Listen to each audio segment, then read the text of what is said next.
Hello বন্ধুরা, তোমরা আজকে যে দিয়া প্রদীপ, যেটা আমি তোমাদের সামনে সেই কিছুদিন আগে একটা ড্রয়িং করেছিলাম, তোমরা নিশ্চয়ই দেখেছো যে প্রদীপটা কেমন করে আমি এঁকেছিলাম। যদি যদি কেউ না দেখেছো তাহলে ডেসক্রিপশনে আমি লিঙ্ক দিয়ে দেবো, অবশ্যই কিন্তু সেটা দেখে নেবে, ঠিক আছে?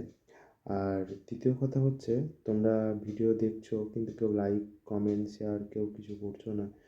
হ্যাঁ, তোমাদের একটা লাইক আমাদের দ্বিতীয় স্টেপে আগানোর জন্য আমাদের আরও বেশি নিজেকে উৎসাহী জাগিয়ে তোলে।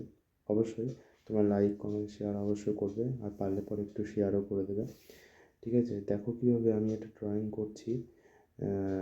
প্রদীপটা তুমি যদি পারো তো এটা মাটি কালার যেটা হয় সেটাও দিতে পারো।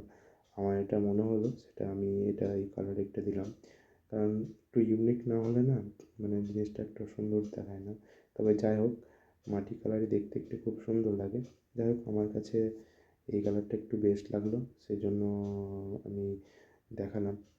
তোমরা পারলে পারো, আমি যে বর্ডারটা দিচ্ছি ওই বর্ডার কালারও তুমি করতে পারো, কোনো অসুবিধা নেই। বেশ, ঠিক আছে। লাইক কমেন্ট শেয়ার অবশ্যই কিন্তু করবে, আর ভিডিওটা একটা লাইক করে দেবে।